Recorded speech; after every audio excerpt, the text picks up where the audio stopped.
Hello friends, நம்ம last கிளாஸில் structure of a C program பார்த்துருந்தோம். இந்த structure of a C program வச்சே நம்ம என்ன பார்த்துருந்தோம்னா, அப்படியே ஒன் பை ஒன்னாகவே ஒரு அந்த 7 ஸ்ட்ரக்சரையும் யூஸ் பண்ணி ஒரு கம்ப்ளீட் ப்ரோக்ராமே நம்ம பில்ட் பண்ணிட்டோம். சிலபஸ் வைஸ் இன்னும் நம்ம ப்ரோக்ராம்குள்ளே போகல, பட் ஸ்டில் இப்போயே நம்ம அந்த ஸ்ட்ரக்சரை வச்சு என்னென்ன தேவையோ அதெல்லாம் போட்டு ஒரு ப்ரோக்ராமை பில்ட் பண்ணி நம்ம லாஸ்ட் இதுலேயே நம்ம அவுட்புட் பார்த்துருந்தோம்.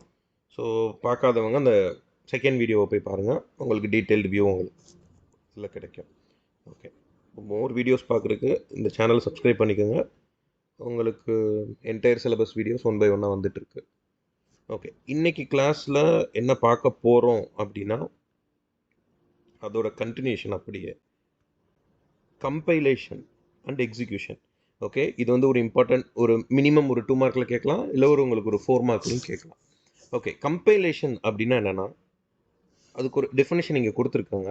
Compilation is the process of converting human readable code, அதாவது நம்ம அண்டர்ஸ்டாண்ட் பண்ணிக்கிற ஒரு கோடு, அதுதான் சோர்ஸ் கோடுன்னுவாங்க, நம்ம டைப் பண்ணியிருக்குது, இன்டூ மிஷின் ரீடபிள் கோடு. அப்போ நம்ம டைப் பண்ணியிருக்க ப்ரோக்ராமை மிஷினுக்கு அண்டர்ஸ்டாண்ட், ஓகே, மிஷினுக்கு எந்த கோடு தான் புரியும்? பைனரிஸ் தான் புரியும். இதை ஃபுல்லாக நீங்கள் இஓசியில் படிப்பீங்க, எசென்ஷியல்ஸ் ஆஃப் கம்ப்யூட்டிங்கில் படிச்சுட்டு இருப்பீங்க பேரலாக. So binary 0s and 1s தான் சிஸ்டம்க்கு தெரியும். நம்ம ஒரு ஆல்ஃபபெட் டைப் பண்ணாலும் அது 0s and 1s தான் சிஸ்டம்க்கு உள்ளே போகுது. அந்த மாதிரி நம்ம எழுதியிருக்க மொத்த கோடும் உங்களுக்கு பைனரி கோடாக கன்வெர்ட் பண்ண போகுது. ஓகே, இதுதான் மெயினாக கம்பைலேஷனோட கான்செப்ட்.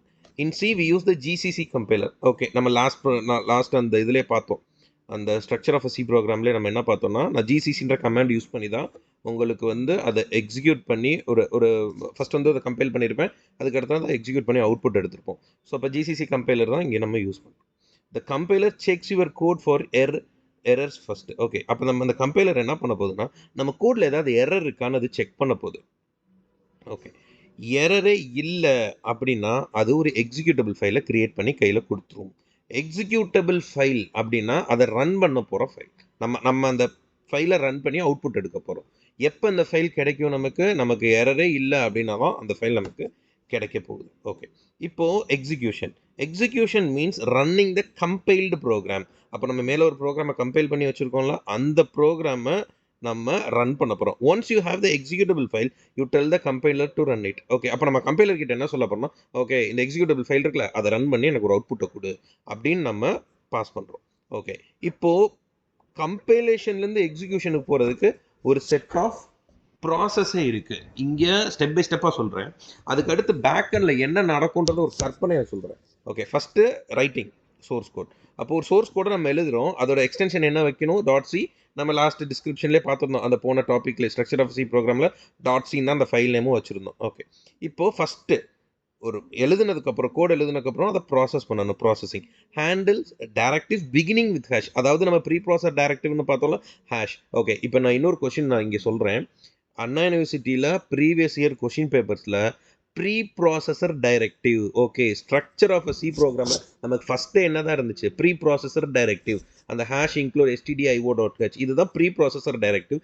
இதை மட்டும் அவங்க 2 மார்க்லையும் கேட்டிருக்காங்க, 16 மார்க் கொஷினாகவும் கேட்டிருக்காங்க. ப்ரீ ப்ராசஸர் டைரக்டிவ்னா என்னென்ன ப்ரீ ப்ராசஸர் டைரக்டிவ்ஸ் இருக்குது எக்ஸ்பிளைன் பண்ணுங்கன்னு கேட்டிருந்தாங்க. ஸோ அப்போ ப்ரீ ப்ராசஸ் டைரக்டிவ்னா என்னென்னு தெரிஞ்சிருக்கணும். மேக்ஸிமம் நீங்கள் பார்க்குற கண்டென்ட்ஸ் எல்லா இடத்துலையும் ப்ரீ ப்ராசஸ் டைரக்டிவ்னு சொல்ல மாட்டாங்க. அதை அந்த ஒரு ஸ்டார்டிங் ஹெட்டர் இல்லைன்னா அதை என்னன்னு சொல்லிட்டு போயிடுவாங்க, இங்கே லைப்ரரி ஃபைல்ஸை கால் பண்ணுறது, இந்த மாதிரி சொல்லிட்டு போயிடுவாங்க. ஆக்சுவலாக அதோட டேர்ம் ப்ரீ ப்ராசஸர் டைரக்டிவ். புக்ஸ்லேயும் உங்களுக்கு மேக்ஸிமம் அப்படி தான் போட்டிருப்பாங்க. ஓகே, அப்போ இங்கே திருப்பி கண்டென்ட்குள்ள வந்துடலாம்.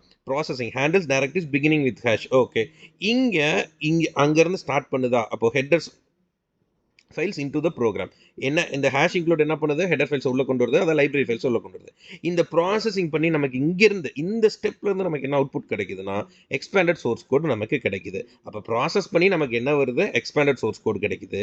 அடுத்த ஸ்டெப் கம்பைலேஷனுக்கு போகுது. இந்த கம்பைலேஷனில் the compiler translates the expanded C code into assembly code. Okay, நம்ம இங்கே மேலே என்ன பார்த்தோம்? ஹியூமன் ரீடபிளில் பைனரிக்கு மாற்றுதுன்னு சொன்னோமா, அந்த மாதிரி இங்கே என்ன பண்ணுது? இந்த கம்பைலர் என்னவா மாற்றுது? எக்ஸ்பேண்டட் சி கோட அசம்பிளி கோடாக மாற்றுது. இந்த ஃபைலோட எக்ஸ்டென்ஷன் என்னவா இருக்குது? .s. ஓகே, போனதில் என்ன இருந்தது? எக்ஸ்பேண்டட் சோர்ஸ் கோடு, அதை இங்கே என்னவா மாற்றுது? .sன்னு மாற்றுது. அடுத்து அப்படியே இங்கே அசம்பிளிக்கு வருது. Assembler converts the assembly code into machine code, அதாவது ஆப்ஜெக்ட் கோடாக மாற்றுது. ஓகே, கம்பைலேஷனில் என்ன நடக்குது, நமக்கு எக்ஸ்பேண்டட் சோர்ஸ் கோட் வந்துட்டு அசம்பிளி ஃபைலாக மாறுது. அசம்பிளி என்ன பண்ணுது, அசம்பிளி ஃபைல் அந்த இதை என்னவா மாற்றுது, மிஷின் கோடாக மாற்றுது. மிஷின் கோடுன்ற ஒன்றும் இல்லை, ஆப்ஜெக்ட் கோடு. அப்போ இந்த ஃபைலோட எக்ஸ்டென்ஷன் என்னவா இருக்க போகுது, டாட் ஓன் இருக்கும், இல்லைனா டாட் ஆப்ஜெக்ட் ஓபிஜேன்னு இருக்க போகுது. ஓகே, அடுத்து இருக்கிறது லிங்கிங். ஓகே, இங்கே என்ன பண்ணுதா, லிங்கே கம்பைன்ஸ் ஒரு ஆப்ஜெக்ட் ஃபைல். போனதில் ஆப்ஜெக்ட் ஃபைல் வந்துருக்குல்ல, அதை with necessary library files. Okay, library ஃபைல்ஸ்னு நம்ம மேலே போடுவோம்ல, stdio.h இந்த மாதிரி ஒவ்வொன்றா மேலே சொல்லியிருக்கோம்ல, அது கூட லிங்க் பண்ணுது. இந்த லிங்கிங்ன்றது ரொம்ப இம்பார்ட்டன்ட். நம்ம அடுத்து அந்த ஃபங்க்ஷன்ஸ் பார்க்கும்போது இங்கே எப்படி அந்த ஒரு ப்ரோக்ராம் எப்படி வந்து கம்பைல் ஆகுது, மெமரிக்குள்ள எங்கே போகுதுன்றத பற்றி டீட்டெயிலாக அங்கே பார்த்துக்கலாம். ஸோ இப்போதைக்கு இது தேவையில்ல. ஓகே, இப்போதைக்கு நம்ம இதை மட்டும் பார்த்தா போதும், உங்களுக்கு குழப்பிக்க வேணாம். ஃபர்ஸ்ட் அப்போ ஒரு ப்ரோக்ராம் எழுதுறோம், அதை ப்ராசஸிங் பண்ணுறோம், அந்த ப்ராசஸிங்கில் எக்ஸ்பேண்டட் சோர்ஸ் கோட் கிடைக்குது, அடுத்து கம்பைலேஷன் பண்ணுறோம். இந்த கம்பைலேஷனில் நமக்கு வந்து ஒரு அசம்பிளி கோட் கிடைக்குது, அதோட எக்ஸ்டென்ஷன் டாட் எஸ். அந்த அசம்பிளி கோட் அடுத்து என்னவா மாற்றுறோம், மிஷின் கோட், அதாவது ஆப்ஜெக்ட் கோடை மாற்றுறோம், அதோட எக்ஸ்டென்ஷன் டாட் ஓ. ஓகே, இல்லைனா ஆப்ஜெக்ட்னு இருக்கு. ஓகே, அடுத்து லிங்கிங் வருது. இந்த லிங்கிங் என்ன பண்ணுது அப்படின்னா, combines your object file with necessary library files. இது எது கூட தேவையோ அது கூட அது கம்பைன் பண்ணிக்குது. அடுத்து இந்த லிங்கிங்லேருந்து எங்கே போகுது, எக்ஸிக்யூஷனுக்கு போகுது.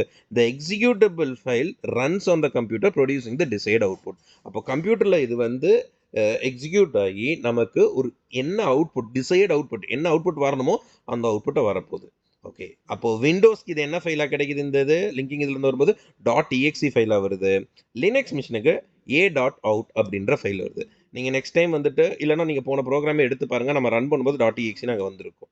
ஓகே, இந்த கொஷினை மட்டும் உங்களுக்கு 4 மார்க்லையும் கேட்கலாம், 2 மார்க்லையும் கேட்கலாம், 6 மார்க்லையும் கேட்கலாம். ஓகே, அப்போது நீங்கள் ஃபஸ்ட்டு மேலே என்ன சொல்லிக்கணும், கம்பைலேஷன் என்னன்னு சொல்லிக்கணும், எக்ஸிக்யூஷன் என்னன்னு சொல்லிக்கணும், process of compilation to execution இதை கண்டிப்பாக சொல்லணும். இதை நீங்கள் டயக்ராம் மாதிரி writing, processing, compilation, assembly, linking, execution arrows போட்டும் போட்டுக்கலாம், இல்லை இந்த மாதிரி எக்ஸ்பிளைன் பண்ணிக்கலாம்.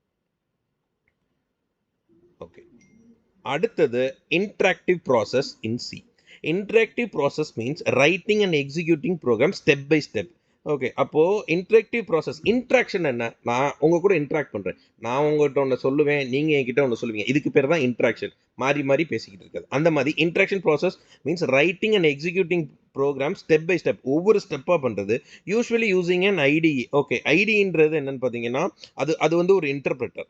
ஓகே, அப்போது ஐடிக்கு ஃபுல் ஃபார்ம் என்ன போட்டிருக்காங்க, இன்டெகிரேட்டட் டெவலப்மெண்ட் என்விரான்மெண்ட். ஓகே, இங்கே இன்டராக்டிவ் ப்ராசஸ்க்கு என்ன ஸ்டெப்பு, இதுவும் உங்களுக்கு ஒரு 2 மார்க்கில் வரலாம். ஃபஸ்ட்டு ஒரு ப்ரோக்ராம் எழுதுறோம், write a program, open the editor.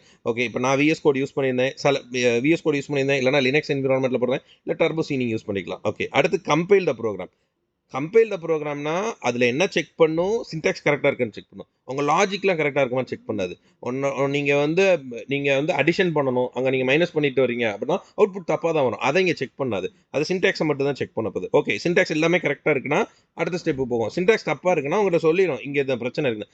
அப்போது இஃப் எரர்ஸ் ஃபவுண்டு, எரர் வந்துருச்சா அதை கண்டுபிடிங்க, கண்டுபிடிச்சி சரி பண்ணதுக்கப்புறம் திருப்பி கம்பைல் பண்ணணும். அப்போ திருப்பி கம்பைல் பண்ணுறதா ரீகம்பைல். அப்போ இந்த ஸ்டெப் நடந்துகிட்டே இருக்க போகுது. கம்பைல் த ப்ரோக்ராம் அன்டில் எது வரைக்கும் நடந்துகிட்டே இருக்க போகுது, எரரே இல்லை அப்படின்னு சொல்கிற வரைக்கும் சின்டாக்ஸை செக் பண்ணும். ஓகே, இங்கே எரர் இருக்குது, அதை சரி பண்ணுங்க. ஓகே, திருப்பி வந்து கம்பைல் பண்ணுங்க. ஓகே, இப்போ அந்த எரர் போயிருச்சு, அடுத்த எரர் இருக்குது, இதை கண்டுபிடி. ஓகே, அதை ஃபிக்ஸ் பண்ணுங்க. இப்படி நீங்கள் சர்க்கிள் பண்ணிக்கிட்டே இருக்கணும். எது வரைக்கும்னா உங்களுக்கு எரர் இல்லாத வரைக்கும். ஒன்ஸ் உங்களோட கோடில் எரரே இல்லை அப்படின்னா அந்த கோடை ரன் பண்ணுங்க. அதான் ரன் த ப்ரோக்ராம். எக்ஸிக்யூட்டபிள் ஃபைலை வந்து ரன் பண்ணி அது ஒரு அவுட்புட்டை கொடுக்குது.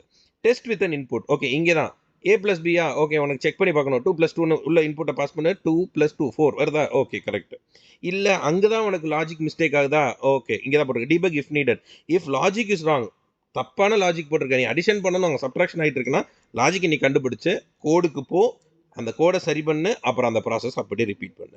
அப்போது சிம்பிளாக என்ன சொல்லலாம், ஒரு கோடை எழுதுகிறோம், அதை கம்பைல் பண்ணுறோம், கம்பைல் பண்ணிக்கிட்டே இருக்க போகிறோம் எது வரைக்கும், எரரே இல்லாத வரைக்கும். தென் அதை ரன் பண்ண போகிறோம், அது கரெக்டாக இருக்கான்னு செக் பண்ணுறோம். ஓகே, கரெக்டாக இருந்தால் ஓகே, கரெக்டாக இல்லைன்னா திருப்பி ரிப்பீட் பண்ண போகிறோம் ஸ்டார்டிங்லேருந்து. இது வரைக்கும் புரியுதுங்களா? ஓகே, இப்போது ஒரு சின்ன கம்பேரிசன், இதுவும் உங்களுக்கு 2 மார்க்கில் கேட்கலாம். Okay, interactive mode versus script mode. Okay, இப்போ நான் சொன்னது தான் கொஞ்ச நேரத்துக்கு முன்னாடி, இன்ட்ராக்டிவ் மோட்னா இன்ட்ராக்ஷன், நம்ம 2 பேரும் இன்ட்ராக்ட் பண்ணிக்கிற மாதிரி. அப்போது எக்ஸிக்யூஷன் இங்கே எப்படி நடக்குது, executes commands line by line immediately. அப்போது நான் ஃபஸ்ட்டு ஒரு ஸ்டெப்பை சொல்லுவேன், அது ஓகேன்னா கரெக்டாக இருந்துச்சுன்னா ஓகே, அதில் மிஸ்டேக் இருக்குன்னா இல்லை இதில் மிஸ்டேக் இருக்குது சரி பண்ண. அப்போது ஒவ்வொரு லைனையும் லைன் பை லைன் ஒரு லைனை இன்புட் மாதிரி கொடுப்பேன், அதில் பிரச்சனையா அதை சரி பண்ணும். ஓகே, கரெக்டாக இருந்தால் அடுத்ததுக்கு போகலாம், தப்பாக இருந்துச்சுன்னா திருப்பி அதை சரி பண்ணிக்கிட்டே இருக்கணும். ஆனால் ஸ்கிரிப்ட் மோடில் பார்த்தீங்கன்னா அப்படி கிடையாது. நீ மொத்த ப்ரோக்ராம் எழுது, execute the whole program after compilation, மொத்தத்தையும் எழுதிட்டு அதுக்கப்புறமா கம்பைல் பண்ணிக்கிறோம். இங்கே லைன் பை லைனாக தான் நம்ம உள்ளே போய்கிட்டே இருக்க போகிறோம். ஆனால் இங்கே அப்படி கிடையாது, மொத்தத்தையும் எழுதி வச்சுரு, ரன் பண்ணி பார்ப்போம். அங்கே எரர் வரும்போது 10 எரர் தான் 10 ஃபிக்ஸ் பண்ணுவோம். ஓகே, இங்கே ரெண்டாவதுல பார்க்கும்போது, ஃபீச்சரில் பார்க்கும்போது ஃபைல் ரிக்யர்மெண்ட், இப்படி இன்ட்ராக்டிவ் மோடில் போகும்போது ஃபைலே இருக்காது. ஏன்னா நம்ம 1 பை 1 தானே எழுதிக்கிட்டே இருக்கோம், அதனால் ஃபைலே தேவையில்லை. இங்கே கண்டிப்பாக ஃபைல் வேணும், ஏன்னா நம்ம மொத்தமாக எழுதி மொத்தத்தையும் தான் ரன் பண்ண போகிறோம். ஸோ நமக்கு என்ன ஃபைல் வேணும், .c, அதான் நம்ம ப்ரோக்ராமோட ஃபைல். நம்ம ப்ரோக்ராம் ஃபைல் எக்ஸ்டென்ஷன் என்ன வைக்கிறோம், .cன்னு வைக்கிறோம். ஓகே, அடுத்து compiler and interpreter, uses C interpreter. Example இந்தந்த இன்டர்பிரிட்டர்ஸ்லாம் இருக்குது. இங்கே பார்த்தீங்கன்னா இதான் நம்ம சொன்ன இந்த ஜிசிசி டர்போசி. ஓகே, இந்த கம்பைலர்ஸ் யூஸ் பண்ணி நம்ம மேக்ஸிமம் இந்த இதில் தான் யூஸ் பண்ணிட்டு இருக்கோம். நெக்ஸ்ட் ஸ்பீடு பார்த்தீங்கன்னா இது ஸ்லோ. இதை ஏன் ஸ்லோ அப்படின்னு சொல்கிறோன்னா, நான் ஒரு 100 லைன் இருக்க ப்ரோக்ராம் எழுதணும் அப்படின்னா இப்படி இன்ட்ராக்டிவ்ல ஒரு லைனையும் நான் செக் பண்ணி எழுதிக்கிட்டு இருந்தேன்னா என்னால் முடிக்க முடியாது. இது நான் மொத்தத்தையும் எழுதிடுறேன், மொத்தத்தையும் 100 கூட டக்குன்னு 100 லைனை எழுதி முடிச்சுட்டு நான் ரன் பண்ணுறேன். ஓகே, எனக்கு இந்த 100 லைன் இருக்க கோடில் 10 லைனில் எரர் இருக்கா, டக்குன்னு நான் ஃபிக்ஸ் பண்ணிட்டு போயிடலாம். ஓகே, அதனால தான் இதை fast. Error handling, error shows instantly after each command. Okay, 1 by 1 கொடுக்கும்போது நம்ம ஸ்டார்டிங்லேயே சொன்னோமா, ஒரு லைனை கொடுக்குறேன், அதில் எதாவது எரர் இருக்குன்னா எனக்கு எரர் இருக்குன்னு சொல்லும். ஓகே, அதை நான் சரி பண்ணதுக்கப்புறம் தான் அடுத்த லைனுக்கே போக முடியும். அதனால இது ஒவ்வொன்றுக்கும் சொல்லிக்கிட்டே இருக்க போகுது. இங்கே என்ன நடக்க போகுது, மொத்த ப்ரோக்ராமே நான் ரன் பண்ணுவேன், எனக்கு அங்கே கம்பைல் பண்ணும்போது தான் எனக்கு மொத்தத்தையும் சொல்லும். உனக்கு 100 லைனில் 10 இடத்துல எரர் இருக்குது, போய் சரி பண்ணு அப்படின்னு எனக்கு மொத்தமாக கம்பைல் பண்ணும்போது தான் சொல்லும். ஆனால் இந்த இடத்துல பார்த்தீங்கன்னா உங்களுக்கு இன்ட்ராக்டிவ் மோடில் அங்கேயே சொல்ல ஆரம்பிக்கும், ஏன்னா ஒரு லைனாக போகிறோம்.